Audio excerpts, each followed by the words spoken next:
नमस्कार दोस्तों, स्वागत है आपका प्रेप शॉट में। आज की इस सीरीज़ में हम डिस्कस करेंगे जो हमारे प्रीवियस ईयर क्वेश्चंस हैं जो एसएससी कंबाइंड ग्रेजुएट लेवल में आपके आए हुए हैं। तो इस सीरीज़ में हम पहले बात करते हैं, हम ये क्वेश्चंस का जो अपना सिलसिला प्रारंभ करेंगे वो 2010 से करेंगे, यानी 2010 के बाद के जितने भी क्वेश्चन हैं अब तक आए हैं सभी हिस्ट्री के क्वेश्चन को हम इसमें क्या है डिस्कस करेंगे। तो चलिए स्टार्ट करते हैं हिस्ट्री के क्वेश्चंस। हम सबसे पहला हमारा क्वेश्चन है the monks who influenced Ashoka to embrace Buddhism was, यानी उस बुद्धिस्ट मॉन्क यानी बौद्ध भिक्षु का नाम बताइए जिससे सम्राट अशोका जो है बौद्ध धर्म से प्रभावित हुए, फिर उसके बाद उन्होंने बौद्ध धर्म की दीक्षा ली। तो मैंने हिस्ट्री में जब मैं सम्राट अशोका यानी मौर्यन एम्पायर से आपको पढ़ाता हूँ तो अशोका उपगुप्त नाम के भिक्षु से बहुत ज़्यादा प्रभावित हुए और उन्होंने अपने अंतिम दिनों में बौद्ध धर्म की दीक्षा ली और वो बौद्ध धर्म उन्होंने ग्रहण कर लिया था। तो इसका जो आंसर होगा वो उपगुप्त होगा। तो सीधे डायरेक्ट जो आंसर होगा वो उपगुप्त होगा। इस क्वेश्चन को हम एलिमिनेशन मेथड से भी कर सकते हैं। अगर आप नहीं जानते हैं किस बौद्ध भिक्षु से सम्राट अशोक प्रभावित थे, तो अगर हम बात जाने, इसमें फर्स्ट दिया है आपका विष्णुगुप्त आचार्य चाणक्य जो मौर्य सम्राट चंद्रगुप्त मौर्य के जो हैं गुरु थे, उनका दूसरा नाम था विष्णुगुप्त। तो इसलिए तो हमारा एलिमिनेट हो जाता है, इसको हम काट देते हैं।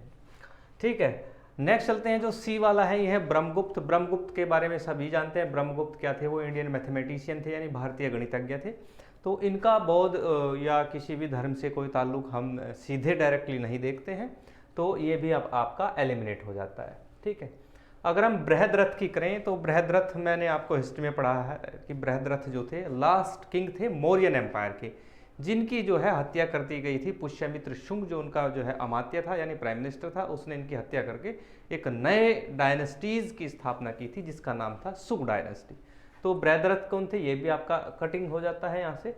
तो आपका केवल आंसर बनता है कि उपगुप्त नाम के बौद्ध भिक्षु से जो है सम्राट अशोक प्रभावित हुए और बौद्ध धर्म की दीक्षा ली। ठीक है, चलिए अब नेक्स्ट चलते हैं। नेक्स्ट है कि who among the following was an illiterate की। नीचे जो आपके चार मुगल एम्परर दिए हुए हैं, चारों मुगल एम्परर में जो अनपढ़ थे यानी पढ़े लिखे नहीं थे, उनके बारे में आपको जानना है। देखो सीधा आंसर तो इसका जो है अकबर है, क्योंकि अकबर का जो जन्म हुआ था वो जो है अमरकोट एक आपकी प्रिंसली स्टेट थी, वहाँ के शासक वीरासल के यहाँ पे जो है इनका जन्म हुआ था और यहीं पे ये पले बड़े थे। ठीक है, मात्र 13 वर्ष की आयु में जो है इन्होंने जो है सिंहासन इनका जो है राज्यारोहण हो गया था और ये इलिटरेट थे आपके, तो इनको पढ़ने का कभी मौका ही नहीं मिला, नहीं ये कॉलेज विद्यालय कहीं गए थे। बाकी के शासकों की बात करें तो जहांगीर ये भी आपके जो है पढ़े लिखे थे और शाहजहां ये भी पढ़े लिखे थे। बात औरंगजेब की करें तो ये भी पढ़े लिखे थे। इवन औरंगजेब जो है राइटिंग का भी काम करते थे, खाली समय में किताबें लिखा करते थे। ठीक है, चलिए नेक्स्ट है आपका third, the Lodhi dynasty was founded by, कि लोधी डायनेस्टी के फाउंडर कौन थे? लोधी वंश का जो है इस संस्थापक किसको माना जाता है? तो लोधी डायनेस्टी में मैंने हिस्ट्री में बताया है केवल 3 आपके रूलर हुए हैं, 3 शासक हुए हैं। तो इसके जो संस्थापक थे आपके लोधी डायनेस्टी के, वो सबसे पहले आते हैं बहलोल लोधी। ठीक है, बहलोल लोधी ने जो है लोधी डायनेस्टी की स्थापना की थी, तो फर्स्ट पे आते हैं। इनके बाद जो है नेक्स्ट जो शासक बनता है दूसरे आते हैं आपके सिकंदर लोधी, दूसरे टर्म पे आते हैं। और इसके लास्ट शासक होते हैं थर्ड इब्राहिम लोधी। इब्राहिम लोधी की अगर हम बात करें तो हिस्ट्री में आपके जो है ना पानीपत की लड़ाई होती है, पानीपत की लड़ाई में इब्राहिम लोधी बाबर से हार जाते हैं। ठीक है, तो फिर इसके बाद मुगल डायनेस्टी स्टार्ट हो जाती है। यहाँ पे दिल्ली सल्तनत की ये डायनेस्टी है आपकी लोधी डायनेस्टी, और ये अंतिम डायनेस्टी मानी जाती है, लास्ट डायनेस्टी ऑफ दिल्ली सल्तनत। ठीक है, इसके बाद मुगल जो है डायनेस्टी या मुगल साम्राज्य आपका स्टार्ट हो जाता है। तो ये तीनों के बारे में हमने जो है डिस्कस कर लिया। बात अगर हम खिज्र खां की करें तो खिज्र खां का संबंध इनसे है ही नहीं। ठीक है, तो खिज्र खां क्या थे कि खिज्र खां ये जो आपके अलाउद्दीन खिलजी हैं उनके लड़के थे, तो ये कहीं के शासक नहीं थे, ये आपको ध्यान रखना है। नेक्स्ट चलते हैं, फोर्थ है कि आपका हर्षवर्धन वाज डिफीटेड बाय, कि हर्षवर्धन को किसने हराया? तो हम इसको पहले एलिमिनेशन मेथड से करके देखते हैं कि एलिमिनेशन मेथड देखिए, प्रभाकर वर्धन जो है वो तो खुद वर्धन डायनेस्टी के शासक थे। इसी तरह जो आपके हैं ये शशांक, ये भी अलग डायनेस्टी थी, और ये नरसिंह वर्मन ये भी अलग डायनेस्टी थी। तो इनका आंसर आ जाता है पुलकेशिन सेकंड। तो पुलकेशिन सेकंड का जो वॉर हुई थी, पुलकेशिन सेकंड जो है चालुक्य डायनेस्टी के शासक थे। इन्होंने 618 एडी में नर्मदा नदी के तट पर इनका युद्ध हुआ था, जिसमें हर्षवर्धन डिफीट हो गए थे। किससे? पुलकेशिन द्वितीय से। ये आपको याद रखना, पूछा जाता है एग्जामिनेशन में। आगे चलते हैं। आगे अगर हम बात करते हैं who was the founder of the servant India society, तो सर्वेंट ऑफ इंडिया सोसाइटी के जो फाउंडर थे 1905 में गोपाल कृष्ण गोखले ने जो है पुणे में इसका गठन किया था, इसकी स्थापना की थी। सर्वेंट ऑफ इंडिया सोसाइटी कहाँ पे? 1905 पुणे। ये आपको याद रखना है। और किसने की थी? गोपाल कृष्ण गोखले ने। तो इसका आंसर हो जाएगा जी के गोखले, जिन्होंने सर्वेंट ऑफ इंडिया सोसाइटी की स्थापना की थी। ध्यान रखें 1905 पुणे में। नेक्स्ट चलते हैं। Arrange the following in chronological order. ठीक है, एक ऑर्डर बताना है आपको। ये जो डायनेस्टीज दी हैं, ये डायनेस्टीज आपकी दिल्ली सल्तनत की डायनेस्टीज है। तो अगर हम इनकी बातें करें तो मैंने बताया था कि जो दिल्ली सल्तनत है, दिल्ली सल्तनत का आरंभ जो होता है हम वहीं पहुंचते हैं ममलूक डायनेस्टी में, कुतुबुद्दीन ऐबक से स्टार्ट करते हैं। तो ममलूक डायनेस्टी से पहले जो है सुबुक्तगीन नाम के व्यक्ति ने सबसे पहले यहाँ पे नींव डाली थी। तो ये जो था सुबुक्तगीन, वो इल्बरी तुर्क था।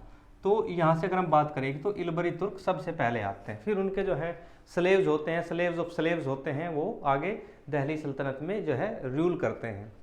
उसके बाद जो है दूसरी जो डायनेस्टी आती है, उसके बाद आती है आपकी ममलूक डायनेस्टी। ठीक है, ममलूक डायनेस्टी जो ऐबक डायनेस्टी भी बोल सकते हैं। ठीक है, और उसके जस्ट देन बाद आती है आपकी खिलजी डायनेस्टी। ठीक है, तो फर्स्ट ये हो जाएगा आपका इल्बरी तुर्क और सेकंड हो जाएगा खिलजी डायनेस्टी। ठीक है, खिलजी डायनेस्टी के एंड के बाद फिर आपकी जो डायनेस्टी होती है तुगलक डायनेस्टी, जिसमें मोहम्मद बिन तुगलक जो है एक शासक होते हैं जिनका नाम है। ठीक है, और फेल्योर किंग के नाम से भी वो जाने जाते हैं। ठीक है, तो थर्ड हो जाएगा आपका तुगलक डायनेस्टी। ठीक है, और तुगलक डायनेस्टी के बाद जो डायनेस्टी आती है वो आती है आपकी सईद डायनेस्टी या सैयद डायनेस्टी जिसको बोलते हैं। तो इसके बाद आ जाएगा ये।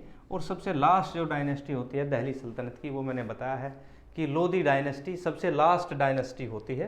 तो ये हो जाएगा फिफ्थ पे।